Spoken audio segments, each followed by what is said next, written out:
Right now, I'm parked outside of Alex's house, preparing myself to confront him.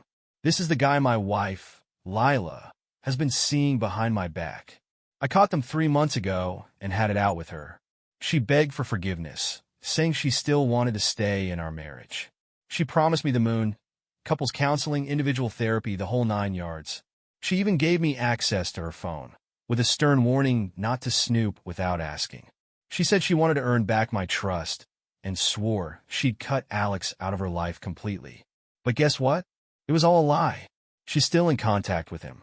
I've known for weeks now, but I kept it to myself, waiting for the right moment. I've decided to serve her divorce papers tomorrow, but first, I want to confront Alex. I need answers. Answers Lila clearly isn't willing to give me. I've seen the evidence in her phone records. Dozens of calls, texts nearly every day. She thinks she's clever, deleting them from her phone, but she doesn't realize her iPad syncs everything. So here I am, waiting outside his house, watching. If Alex leaves first, I'll follow him to his workplace. If his wife, Jessica, leaves instead, I'm going straight to their door. To backtrack a bit, last night felt surreal. I got home, cooked dinner, and we had a quiet meal as though nothing was wrong. Lila asked how my day was, and I gave her a flat, uneventful. After dinner, we put Ethan and Sophie to bed and settled into our bedroom to watch TV. She didn't say much for hours, and eventually she just said, "I'm going to bed," and that was that. No confrontation, no discussion. After she went to sleep, I stayed up playing video games, my mind racing. I barely got any sleep, waking up at 5 a.m. I had planned everything meticulously for today, right down to our lunch hour therapy session with Dr. Carter. The session was where I dropped the bombshell. When the three of us sat down, I wasted no time. I spoke to Alex yesterday, I said. Lila looked shocked. You talked to him? Why? I needed answers, Lila. You've been lying to me. She tried to deflect, but I cut her off. He told me everything. The phone calls, the secret meetups, all of it. Her face crumbled. I listed every detail I had, the texts, the calls, the times they met. She broke down sobbing, but I didn't stop. While you've been telling me you want to fix our marriage, your actions have shown me the truth. I'm done. What do you mean done? She asked, horrified. I slid the divorce papers across the table. This is over, Lila. She clutched the papers as if they were poison and turned to Dr. Carter for help. How do I fix this? I don't want a divorce. I love him. I love our family. Dr. Carter stayed neutral, but firm. Actions speak louder than words, Lila. You've been saying one thing while doing another. Confronting Alex was inevitable. The rest of the session was surprisingly calm, filled with tears, but no shouting. I explained how betrayed I felt, how she must have thought I was too naive to notice. She wept, realizing her life was crumbling. I told her I was cutting off access to our joint finances, that she needed to find another place to live, and that there was no chance of reconciliation. When we walked out, she grabbed my hand, begging one last time for forgiveness. I pulled away and told her firmly, "This is it. I'm done." She collapsed to the ground in tears as I walked away. Afterward, I called Jessica, Alex's wife, and left her a voicemail asking to meet. Then I called Ms. Green, my attorney, to finalize the divorce paperwork. Lila called and texted me repeatedly after that, but I ignored her messages. Instead, I drove to her parents' house to tell them everything. Her mother cried openly, and her father sat silently, clearly processing the news. I explained that while I wasn't going to drag Lila's name through the mud publicly, I wanted them to understand why our marriage was ending. Their reactions were muted but emotional. I told them I still cared for them as people and that I wouldn't interfere with their support for Lila. I even emphasized the importance of ensuring Ethan and Sophie have a stable home when they're with her. Before I left, I hugged her mom and shook her dad's hand. Now, I'm parked at a cafe, waiting to meet Jessica. When she arrives, I'll show her the evidence and let her decide what to do next. No one should have to face this kind of betrayal alone, and I'll offer her whatever support I can. More updates to follow. Jessica had no idea about the affair, the fact that it was happening with my wife, or that I had caught them, and they continued their relationship even after being exposed. Her whole world crumbled as the truth hit her. I asked if she wanted to see the video I had. At first, she looked horrified, thinking I had some explicit recording of Alex and Lila. She recoiled in disgust, but I quickly clarified, no, not that.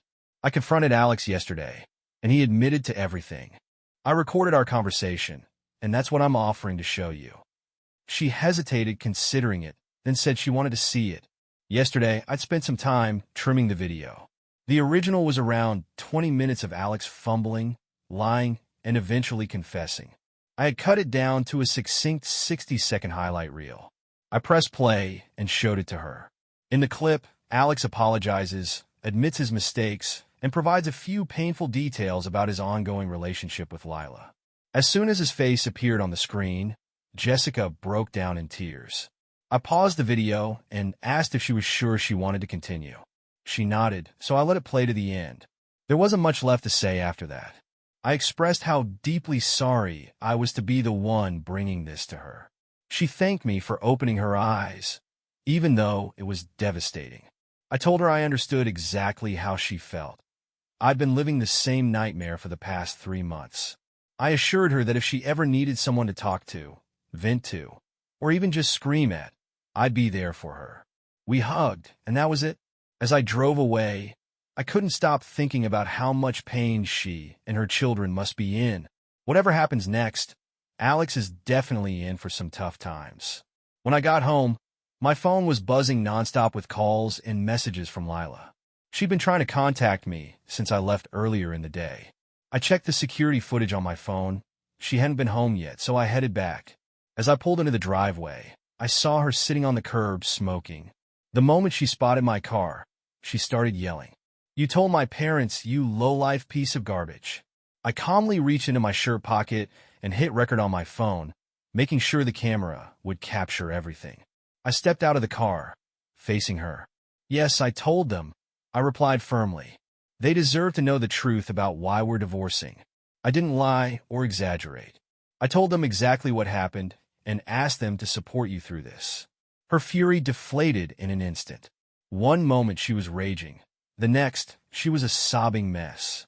She started apologizing, over and over, saying she didn't mean for any of this to happen and asking how she could fix it. When she finally ran out of words, I responded calmly but firmly. "I told you everything I needed to say during our session with Dr. Carter today. There's nothing more to discuss." I added, "I'll pick up Ethan and Sophie from school and take care of dinner. You're welcome to grab some things, but you can't stay here tonight. I suggest staying with Graham and Marjorie." That set her off again. "You can't keep me from my children," she screamed. "I have no intention of keeping you from them," I said, keeping my voice steady. "But in the state you're in, it wouldn't be good for them to see you like this. I'll tell them you're staying with their grandparents for a few days to help out because Graham hasn't been feeling well. They'll understand, and they won't question it. But we need to decide how and when we're going to explain this to them, and it has to be before the end of the week." She collapsed into sobs again. In that moment, I saw a glimpse of the woman I had loved, the woman I had married. She looked raw, vulnerable, and utterly broken. My heart ached for her, despite everything. I hugged her, letting her cry into my shoulder. "I'm so sorry this is happening," I said softly, "but this is the result of your choices. I can't be married to someone who treats me like this."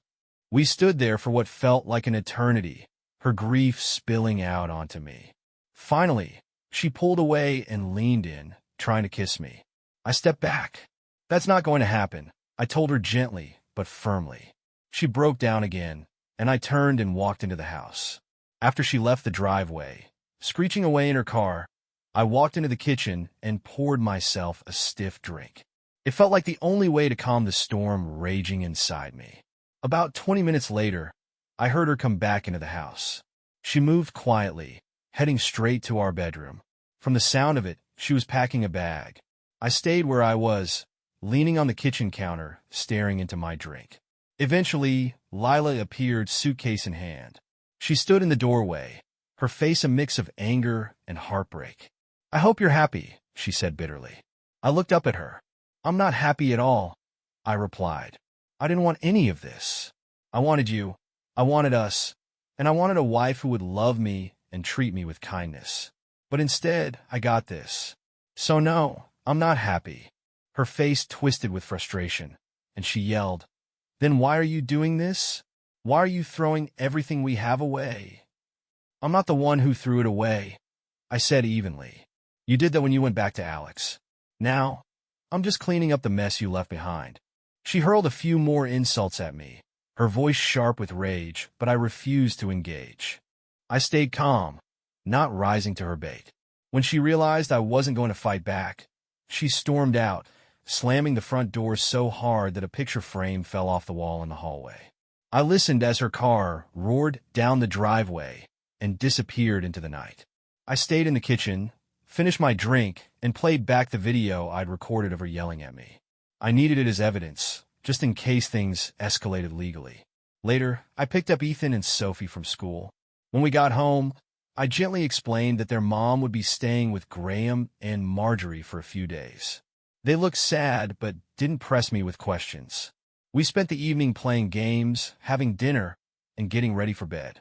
Now, the house feels unbearably quiet. Once the kids are asleep, it'll be just me, a bottle of something strong, and the overwhelming silence. On Friday, I spoke with Jessica again. She told me that, despite everything, she's decided to stay with Alex. She's not ready to end their marriage, and they've committed to counseling to try and make it work. They have children together, and I understand her decision. I tried to save my own marriage when I was in her position, so I can't fault her for trying. Their kids still don't know, and I genuinely hope things work out for their family.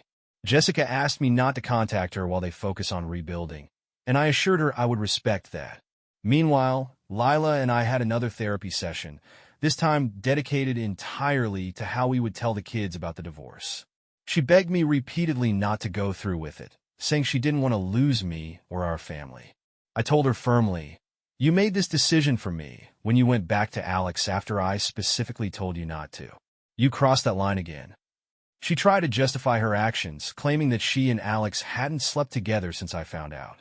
She also insisted she didn't discuss the details of our marriage with him. But I knew better. When I confronted her with the facts I'd uncovered, she broke down again, admitting she knew what she was doing was wrong, but claimed she didn't think about the consequences.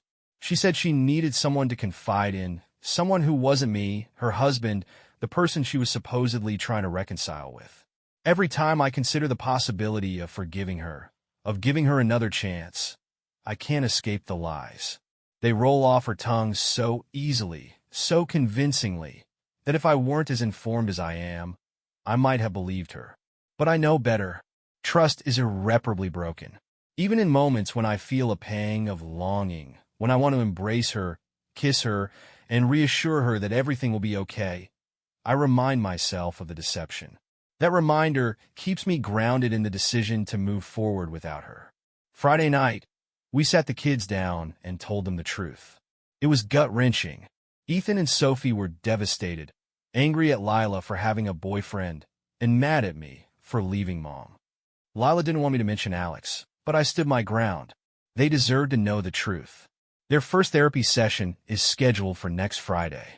I don't know how it will go, but I'm hopeful it will help them process their emotions and come to terms with what's happening. In the meantime, I'm trying to balance being a firm parent while giving them the space they need to express themselves freely. It's not easy, but I'm committed to getting us through this. Grief, anger, and confusion are swirling around Ethan and Sophie as they try to understand what's happening to their world. It's a delicate balance for me to manage their emotions. I let them know it's okay to be upset, to cry, yell, and express themselves, but I also have to set boundaries. For example, I've had to say, "No, it's not okay to destroy your toys because you're angry." Moments like that are tough, but necessary. Lila returned to the house on Friday night, and for now, we're cohabitating while we figure out the logistics of who will move out and when. We've agreed that we'll need to sell the house, as I can't afford to keep it while also paying child support and whatever alimony the court decides. Unfortunately, the housing market in our area is down, and no one is buying right now. We've agreed to wait until spring to list the house, hoping to get a better price. The next 4 months feel like they'll stretch out forever. This will also be a miserable Christmas. I can't even bring myself to put up decorations. The idea of celebrating feels completely foreign to me right now. Still, I'll do it for Ethan and Sophie. They deserve as normal a Christmas as possible, even if it means finding the time and energy to haul the tree out of storage and set it up. Lila is sleeping on the couch. I know some would say I should be the bigger person and offer her the bed, but I can't. I installed a lock on the bedroom door and keep it locked during the day when I'm not home. She's using the guest room for now and keeping her things in a suitcase. Call it petty, call it selfish. I don't care. She made her choices, and I'm going to sleep in my own bed. For the most part, the house has been quiet. Lila and I aren't really talking unless it's about the kids, and those conversations are brief and businesslike. I know there's probably a lot going on beneath the surface with her. There always is, but for now, she's keeping things peaceful. First, I want to reassure everyone that things have remained cordial, respectful, and relatively calm. The tension from the first week has eased as we all adjust to our new normal. Frankly, it gives me hope that we can handle things amicably moving forward.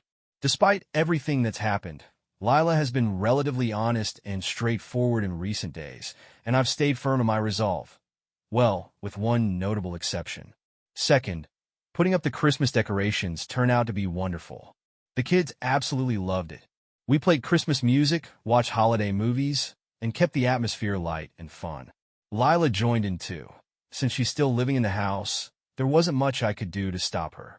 She helped Ethan and Sophie hang ornaments on the tree while I worked on the outdoor lights.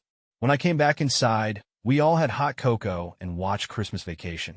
Ethan and Sophie sat between us on the couch. In previous years, Lila and I would have cuddled up together for a moment like that, but this year we stayed firmly on opposite sides of the kids. Third, the kids' therapy is going as well as I could hope. The first session was mostly paperwork and introductions, with a little bit of light discussion.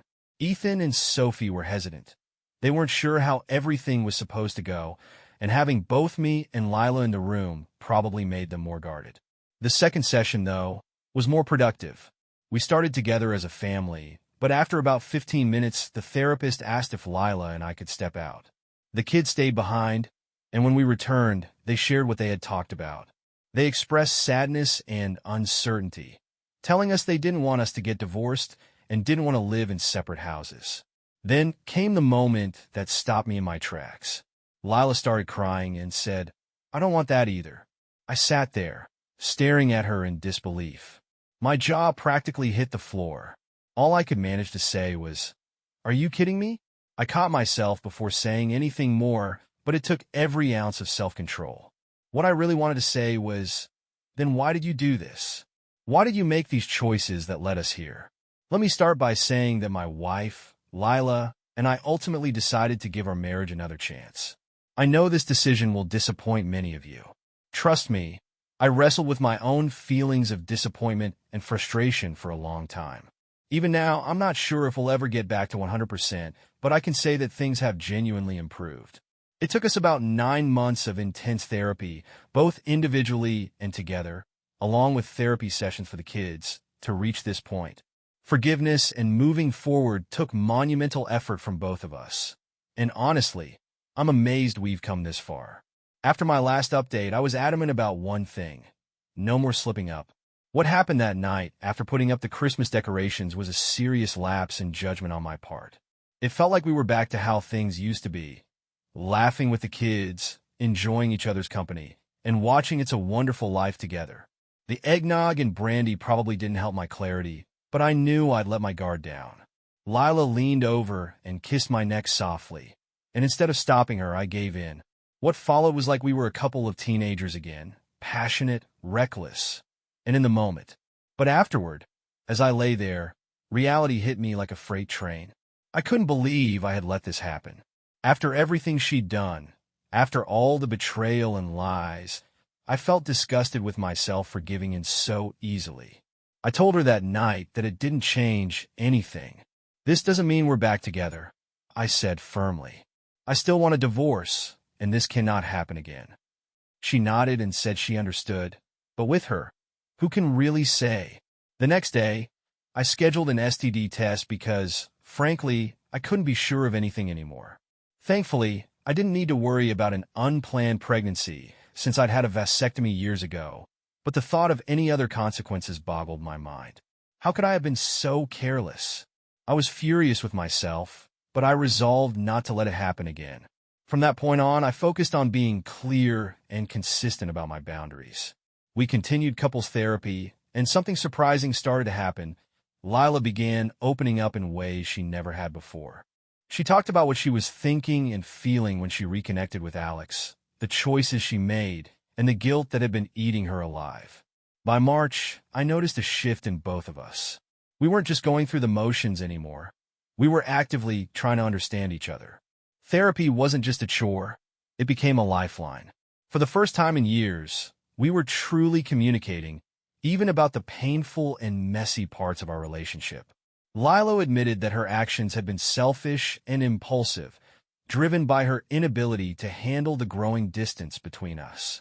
I shared my own mistakes, the ways I had withdrawn emotionally, and how that had contributed to the cracks in our marriage. None of this excused what she did, but it helped me understand how we got here. The breakthrough came when we both realized that, deep down, we still cared about each other. We weren't staying together for the kids or out of fear of change. We genuinely wanted to try again. That realization didn't erase the past or fix everything overnight, but it gave us a foundation to build on. Forgiveness didn't come easy. I had to let go of a lot of anger and resentment, and Lila had to prove, day by day, that she was committed to rebuilding my trust. There were setbacks and moments of doubt, but slowly, things began to improve. By the summer, our relationship started to feel different. Not like it had before the affair, but something new. We weren't pretending everything was fine or ignoring our issues. Instead, we faced them head-on, together. The kids benefited from the therapy as well. It gave them a safe space to process their emotions, and they gradually started adjusting to our new dynamic. We've been honest with them about the work it takes to keep a family together, and I think they've grown stronger because of it. Now, almost a year later, I can say that we're in a better place. It's not perfect, and it probably never will be, but it's real. We're still working on trust, communication, and rebuilding what was broken. I don't know what the future holds, but for now, I'm cautiously optimistic. It took a long road to get here, and I'm grateful for the progress we've made. If there's one thing I've learned through all of this, it's that healing is possible, but only if both people are willing to fight for it. As we began expressing ourselves to each other more openly, Lila admitted to having deep-seated fears about losing herself in the roles of wife and mother. She felt like something vital was missing in her life and, unfortunately, tried to fill that void outside of our marriage. Don't get me wrong, I'm not excusing what she did. She absolutely should have come to me first, but she didn't. Over time, I've forgiven her for that misstep, though it wasn't easy. I've shared all of my pain with her, how much her betrayal hurt, and how shattered my trust became. I've been honest about my lingering fear of being burned again, and, truthfully, that fear still exists to some degree. I've had to accept, though, that life is unpredictable and anything can happen. Instead of clinging to a need to control, I've turned to my faith and to trusting her to never make those same choices again. By nature, I'm someone who finds peace in having a plan. That hasn't changed. I've worked through the steps I'd take if I ever started questioning her loyalty or found evidence of her cheating again. Having that plan in place has given me the strength to move forward. It allows me to push aside the hurt and focus on rebuilding. For months, her cheating and lying consumed my every thought. Now it crosses my mind only rarely. Lila hasn't spoken to Alex or reached out to him in over a year. I know this because she gave me full access to her phone, laptop, and social media accounts. At first, I felt tempted to check her devices every single day. It was almost an obsession. I wanted to read every message, question every text, and understand every interaction. Over time, though, the urge subsided. When I did check, it was always random and unannounced to ensure I'd catch anything if there was something to find. But I haven't done it in months now, and honestly, I don't think I will again unless I have a reason to be suspicious. Therapy helped me let go of that compulsion. I also haven't spoken to Alex or Jessica since December of last year, and frankly, I'm fine with that. I know from Facebook that they're still married, but I don't dwell on it. I've muted Jessica's profile, so it doesn't appear in my news feed, and the last time I checked on her page was 3 or 4 months ago. I don't care about their lives anymore. They're simply not part of my world. We've also distanced ourselves from the group of friends we used to spend time with, and made new connections. The old group wasn't outright toxic, but their priorities didn't align with who we wanted to be as a couple. They were the kind of people who would party excessively, drinking too much, doing drugs, bragging about money, and competing socially. They weren't bad people, just not a great fit for us anymore. Our new group of friends is different, still social and outgoing, but in a more grounded way. They focus on family, positivity, and building meaningful relationships. This past New Year's Eve was a stark contrast to 2018. Back then, we woke up on New Year's Day, hungover and drained after a night of partying with the old group. This year, we celebrated with our new friends, came home early with the kids, and woke up feeling refreshed and ready to enjoy the first day of the year together. Over the summer, in June or July, we decided to put the divorce proceedings on hold. Originally, the process was set to be finalized in March or April, but we agreed to delay it as we worked through our issues. Ironically, going through the list of our belongings and deciding who got what ended up being a catalyst for change. It forced both of us to confront what we were about to lose, and I think that realization pushed Lila to open up and me to reconsider giving our marriage another chance. In August, we told Ethan and Sophie the news. We weren't getting divorced. We explained that sometimes mommies and daddies face tough challenges, but they can work through them together. Lila moved back into the bedroom, and I removed the lock from the door. Life isn't perfect, but it's better, and it continues to improve a little more each day. On Christmas, Lila expressed how deeply sorry she is for everything she put me through. She told me she's committed to trying, every single day, to rebuild my trust and love. And you know what? I do love her. Maybe now more than ever. More than ever, I understand how couples can face challenges that seem impossible and still come out stronger on the other side.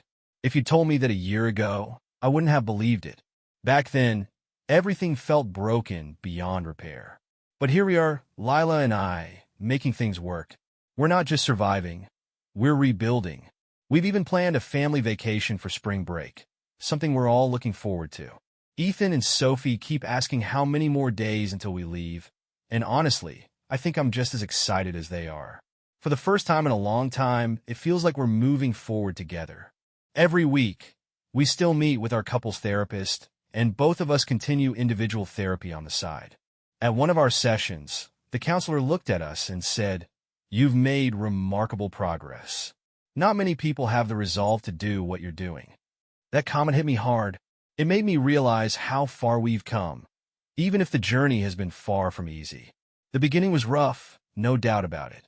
We were buried under layers of pain, anger, and distrust. For a while, it felt like digging through rubble, just trying to find a shred of hope. But as we kept working at it, things slowly started to change. It wasn't easy at first. Conversations were awkward, feelings were raw, and trust was practically non-existent. But little by little, we started to see progress. One of the biggest changes was learning to be completely honest with each other. In the past, I'd keep my feelings bottled up, thinking it wasn't worth causing a fight or showing vulnerability.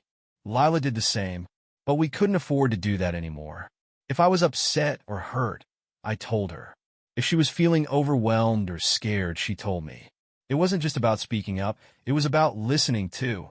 When she talked, I put down my phone, turned off the TV, and gave her my full attention. She did the same for me. That level of honesty and attention became the foundation we started to rebuild on. We also began doing nightly check-ins after the kids went to bed. At first, it was just simple things. How was your day? Or what's your plan for tomorrow? But over time, those conversations evolved. We talked about our feelings, our fears, and our hopes. Sometimes they were heavy, sometimes light, but they always brought us closer. Now, I actually look forward to those moments. Another thing that helped was rediscovering each other. We've been together a long time, and people change over the years. Who she was when we first met isn't who she is now, and the same goes for me. So, we treated it like dating again. I found lists of questions online. Things like, What's a dream you haven't told anyone about? Or what's your happiest childhood memory? We'd ask each other these questions, and sometimes the answers surprised me. It reminded me that we're both still learning about each other, even after all these years. Then there were the small gestures, acts of service, if you will. One night, when I was working late, Lila took out the trash for me. It was such a simple thing, but it meant so much. I started leaving little notes for her, just a quick thanks for everything you do or thinking of you. Those tiny acts added up, slowly chipping away at the wall of distrust between us. For me, one of the hardest things was learning to let go of the pain and stop dwelling on it. I used to replay everything in my head, the betrayal, the lies, the hurt. It consumed me. But through therapy, I realized that holding on to that anger was only hurting me. I made a conscious effort to focus on other things. If those thoughts crept in, I'd go for a run, play with the kids, or watch something funny. Over time, I found myself thinking about it less and less. By the summer, we decided to put the divorce on hold. That was a turning point. Telling Ethan and Sophie that we weren't splitting up was one of the hardest, but most rewarding moments of my life. We explained that sometimes parents face tough times, but work through them together. They were relieved, and I think it brought all of us closer. In August, Lila moved back into our bedroom. I even took the lock off the door, a literal and figurative sign of trust. It wasn't easy to get there, but each step felt like progress. On Christmas, Lila sat me down and said, "I know I can't undo what I've done, but I promise I'll keep trying every day to earn back your trust and love." Her sincerity was undeniable. And you know what?